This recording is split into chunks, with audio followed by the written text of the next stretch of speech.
অনেকগুলো গোলাপ ফুল বানিয়েছিলাম আর অনেকগুলো কালার দিয়ে ফুলগুলো বানাইতে হয়েছিল। কি যে একটা নাজেহাল অবস্থা হয়ে গিয়েছিল।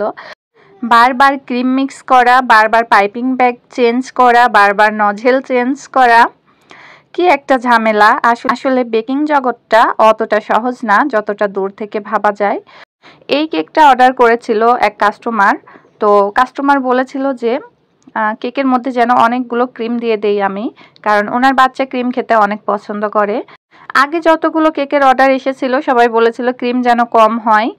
এবার হচ্ছে ভাই আমাকে বলল যে ক্রিমগুলো বেশি দিতে। এর জন্যই আমার উইশ লিস্টে একটা কেক ছিল, চাইছিলাম কিছুদিন ধরে। তো এই যে অনেক কাস্টমার বলে থাকেন যে ক্রিম যেন কম লাগে, এজন্য আর কি বানাইতে পারতাম না কেকটা। তো এবার যেহেতু হাতে একটা সুযোগ এসেছে, তো এই কেকটাই আমি বানিয়ে দিলাম। কারণ কেকের মধ্যে আমাকে অনেকগুলো ক্রিম দিতে হবে, মানে পুরো কেকটার মধ্যে গোলাপ দেয়া থাকবে। আর সাইডে আমি বাস্কেট বানিয়ে দিব, বাস্কেট নজেল দিয়ে। আর বাস্কেটটা কিন্তু আমি প্রথমবার বানাচ্ছিলাম, তাও আবার ইউটিউব দেখে। প্রথমে একটু ভয় হচ্ছিল যে যদি ভুল হয়ে যায়, তো তারপরে দেখলাম যে না, এটা একটু সহজেই আছে, একটু ভালোভাবে দেখে বুঝে করলেই হয়ে যাবে। তো এভাবে করে কাভার করার পরে আমি এখন গোলাপ বানাইতে চলে যাব। আর হ্যাঁ, কেকটাকে ক্রিম দিয়ে কাভার করে নেইনি, একদম কাম কোটিং করার পরে ফ্রিজ থেকে বের করে এমনিতেই ডেকোরেশন করা শুরু করে দিয়েছি। আর এই যে এখানে একটা প্রথমে আমি নীল কালারের গোলাপ বানাবো। গোলাপ আগে খুব একটা ভালো বানাইতে পারতাম না, বাট এখন বানাইতে বানাইতে একটু শেপে চলে এসেছে, এখন মোটামুটি ভালোই বলা যায়।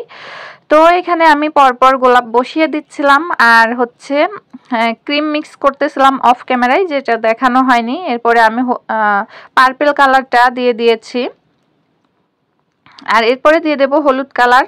তো হলুদ কালারের গোলাপের মধ্যে আবার পাপড়ির সাথে একটু করে পার্পল কালার চলে গিয়েছে, তো দেখতে ভালোই লাগতেছিল, দুই শেড। এরপরে দিয়ে দিচ্ছি মিষ্টি কালার। তো এভাবে করে বিভিন্ন কালারের গোলাপ আমি তৈরি করেছি। আর এটা করতে কিন্তু অনেক সময় লেগেছিল, সবকিছুই তো ক্যামেরাতে দেখানো সম্ভব হচ্ছিল না। আর এই গোলাপটা দেখেন বসাইতে গিয়ে কি একটা অবস্থা হইলো, হাতে থেকে একদমই পড়ে যাচ্ছিল, তারপরে মরি করেও বেঁচে গিয়েছি। আমার কাছে মনে হয় গোলাপ বানানোর চাইতে গোলাপ বসানোটা অনেক রিস্কি কাজ, কারণ একবার এমন তেমন নড়াচড়া হলে পরে গোলাপটা টুস করে পড়ে যাবে আর নষ্ট হয়ে যাবে।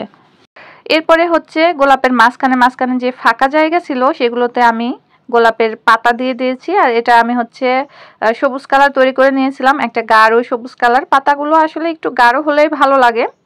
আর এরপরে ভাইয়া আমাকে যে নামটা লিখতে বলেছিল সেই নামটাও সুন্দর করে লিখে দিয়েছি। আর দেখতেই পাচ্ছেন বোর্ডের উপরে খুবই কম জায়গা ছিল, তারপরেও একটু ছোট করে লিখে দিয়েছি। এই ছিল আমার কেকটা, একটা গোলাপের ঝুড়ি। আশা করি আপনাদের কাছে অনেক ভালো লেগেছে কেকটা। আর ভিডিওটি শেষ পর্যন্ত দেখার জন্য সবাইকে অনেক ধন্যবাদ। আজকে এ পর্যন্তই।